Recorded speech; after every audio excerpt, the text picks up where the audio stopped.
नमस्कार रसिकांनो, मी जगदीश खांदेवाले ओविराज चॅनलवर आपले सहर्ष स्वागत करत आहे. सादर करत आहे सौ नीता वझे लिखित दैवाचे दान ही कथा. या कथेचे अभिवाचन पण त्यांनीच केलेलं आहे. चला तर ऐकूया. कथेचं नाव आहे दैवाचे दान.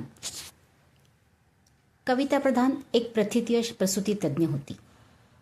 पुण्यात एका मध्यवर्ती भागात तिचे स्वतःचे सुसज्ज हॉस्पिटल होते.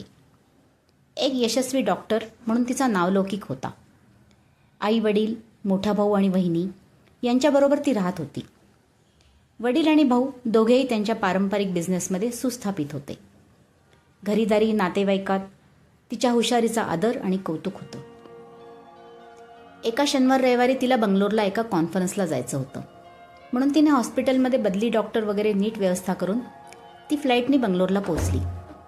एका मोठ्या हॉटेलमध्ये सगळ्या डॉक्टरांची उतरायची सोय आणि तिथेच मोठ्या हॉलमध्ये 10 ते 5 कॉन्फरन्स होती. कविता सगळं आवरून 10च्या आत हॉलमध्ये पोहोचली. हॉल गच्च भरला होता. देशाच्या वेगवेगळ्या शहरातून डॉक्टर्स आले होते. कविताचं पण त्यात एक प्रेझेंटेशन होतं.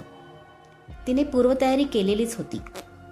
तिचे नाव पुकारले गेले आणि ती आत्मविश्वासाने पाऊले टाकत स्टेजवर गेली. खणखणीत आवाजात स्वतःचे प्रेझेंटेशन केले आणि जागेवर जाऊन बसली. जेव्हा तिचे नाव पुकारले गेले तेव्हा हॉलमध्ये बसलेला अनिरुद्ध काणे चमकला. ही कविता प्रधान म्हणजे आपली शाळेतली मैत्रीण असेल का, असा एक विचार क्षणभर त्याच्या मनात आला. जेव्हा कविता स्टेजवर आली तेव्हा तिला बघून त्याची खात्रीच पटली. तीच ती. एका शाळकरी मैत्रिणीचं एका सुंदर तरुणीत रूपांतर झालं होतं. अतिशय आनंदाने लगेचच जाऊन तिला भेटावेसे वाटले त्याला. शाळेत असताना शेजारी राहणारे प्रधान कुटुंब आणि अनिरुद्धचे कुटुंब यांचा बराच घरोबा होता. कविता आणि अनिरुद्ध दोघेही एकाच वर्गात होते. दोघेही लहानपणापासून अभ्यासात हुशार असल्याने एकमेकांशी सतत स्पर्धा करत असत. पण ती स्पर्धा निकोप होती. 10वी नंतर अचानक प्रधान कुटुंब त्या छोट्या गावातून पुण्यात शिफ्ट झाले आणि नंतर मग एकमेकांशी संपर्क राहिला नाही. आता दोघांनीही वयाची 35शी पार केल्यानंतर त्याला कविता दिसली होती. अनिरुद्ध एक बालरोग तज्ज्ञ होता. त्याचे कुटुंब पण त्याच्या मेडिकलच्या शिक्षणासाठी पुण्यात शिफ्ट झाले. डॉक्टर झाल्यानंतर त्यानेही पुण्यात हॉस्पिटल उभे केले. कॉन्फरन्स झाल्यावर तिची भेट घ्यायचीच असं त्याने ठरवलं. 5 वाजता कॉन्फरन्स संपली. सगळे उठून हॉलच्या बाहेर पडले.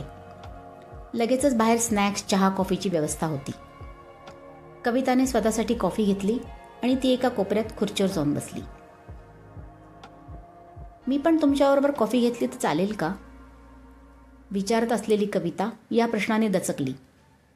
कोण हा आगंतुक म्हणून तिने वर बघितले. एक 35शीचा गोरापान राजबिंडा तरुण तिच्याकडे मिस्किलपणे पाहत हसत होता. काय ग कवी, पटतीये का ओळख, की विसरलीस मला, अनिरुद्धने हसून विचारले. कवी असं तिला फक्त शाळेत असताना अनिरुद्धच म्हणायचा. ओळख पटून दुसऱ्या क्षणी अत्यानंदाने ती जवळजवळ ओरडलीच. अरे आणि तू किती वर्षांनी भेटलास. दोघांच्याही मनात आनंद मावत नव्हता. अनिरुद्ध पण तिच्यासमोर खुर्चीवर बसला आणि दोघांच्या गप्पा सुरू झाल्या. कविताने त्याला विचारले, अरे कुठे असतोस तू, आणि काका काकू कसे आहेत, लग्न, मुलं बाळ सगळं सांग रे, मला खूप ऐकायची उत्सुकता आहे.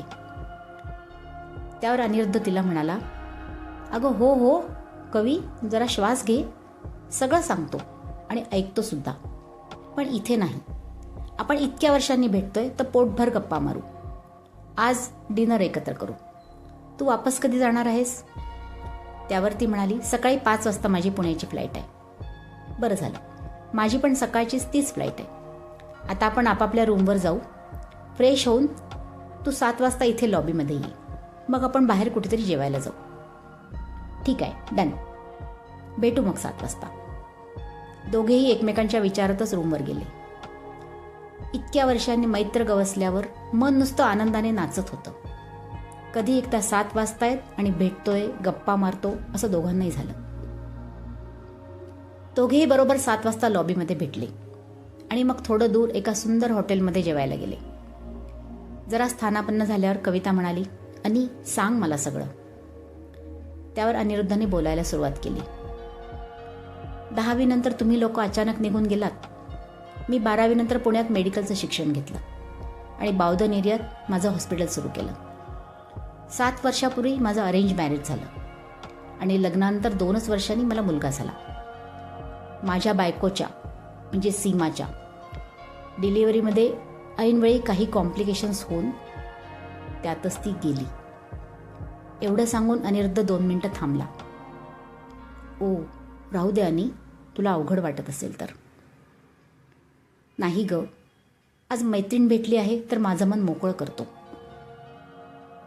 सीमा गेल्यानंतर आईबाबाच माझ्या लहान मुलाचं सर्वेसचं सगळं बघतात. माझं हॉस्पिटल आणि घर वर खालीच असल्याने मी पण त्याला जरा वेळ देऊ शकतो. असं आहे माझं एकंदर. आता तू सांग, तुझा नवरा, मुलं कोण कोण आहे घरी? त्यावर कविताने एक दीर्घ सुस्कारा सोडला आणि म्हणाली, "आणि माझी कथा जरा वेगळी आहे. आम्ही 10वी नंतर पुण्यात शिफ्ट झालो. मी वयात आल्यावर 2च वर्षात मला दर महिन्याला अतिशय त्रास व्हायला लागला. सुरुवातीला काही घरगुती उपाय करून बघितले, पण त्रास दिवसेंदिवस वाढतच राहिला. शेवटी डॉक्टर टेस्ट करून निष्पन्न झालं की मला गर्भाशयाचा कॅन्सर आहे आणि तातडीने ऑपरेशन करावं लागलं. त्यामुळे वयाच्या 16व्या वर्षीच माझा गर्भाशय काढून टाकला. वर्षभर मी केमो, त्याचे साईड इफेक्ट्स यातून गेले. पण नंतर आई बाबा आणि दादाने मला खूप भावनिक आधार दिला. मग मी त्यातून सावरत जिद्दीने डॉक्टर झाले. मला मूल नाही होऊ शकणार, पण माझ्या या हातांनी आजवर कित्येक आयांची प्रसूती केली आहे. दैवाने एक सुख हिरावून घेतले, पण मला माझ्या या कामात भरभरून यश दिले आहे." हे ऐकल्यावर अनिरुद्ध सुन्न होऊन बसून राहिला. दोघेही काही काळ स्तब्ध झाले. शेवटी कविता म्हणाली, "सोड रे आणि, ते सगळं मी विसरून माझ्या कामात पूर्ण झोकून दिले आहे. आज तू भेटला म्हणून माझंही मन जरा हलकं झालं." त्यानंतर दोघांनी बऱ्याच अवांतर गप्पा मारल्या. शाळेतील आठवणी काढत 2 तास कसे गेले ते समजलेच नाही. एकमेकांचे फोन नंबर एक्सचेंज करून पुण्यात गेल्यावर आपली कुटुंब भेटवू असे दोघांनी पक्के केले. घरी पोहोचताच अनिरुद्धने ताबडतोब आईबाबांना सांगितले की आपल्या शेजारी राहणारे प्रधान कुटुंब आता इथेच पुण्यातच आहे. कविता कशी भेटली आणि त्यांच्यात काय काय बोलणं झालं हेही त्याने सांगितलं. कविताच्या कॅन्सरबद्दल ऐकून दोघांनाही धक्का बसला. तिच्या आईवडिलांना भेटायची त्यांना पण उत्सुकता लागली. कविताने पण घरी जाऊन सगळा किस्सा आई बाबा आणि दादाला सांगितला. त्यांनाही अनिरुद्धच्या बायकोबद्दल ऐकून वाईट वाटले. कविता आणि अनिरुद्ध दोघांनी एकमेकांचे फोन नंबर्स घेतलेले होते, म्हणून लगेचच त्यांचे जुजबी बोलणं सुरू झालं. पुढच्याच रविवारी अनिरुद्धच्या आईने कविताच्या आईला फोन करून सगळ्यांना घरी जेवायला बोलवलं. सगळेजण रविवारी जमल्यावर तर गप्पा आणि जुन्या आठवणींना उधाणच आलं. पुढील 2 वर्ष दोन्ही कुटुंब परत जवळ आली. भेटीगाठी वाढल्या. या न त्या निमित्ताने एकमेकांच्या घरी येणं जाणं वाढलं.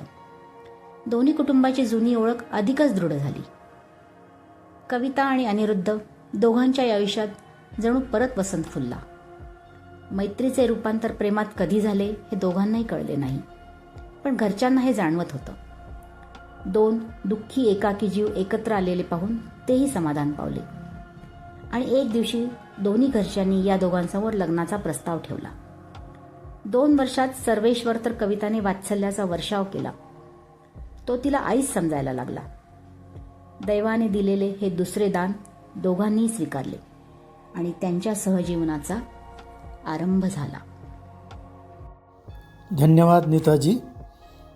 तर रसिकांनो, ही होती सौ नीता वझे यांची दैवाचे दान ही कथा. ही कथा आपल्याला आवडली असल्यास कृपया लाईक करा, कॉमेंट जरूर करा आणि उविराज चॅनेल अजून सबस्क्राईब केलं नसल्यास कृपया सबस्क्राईब करा आणि मित्रमंडळींबरोबर शेअर करा ही विनंती. धन्यवाद.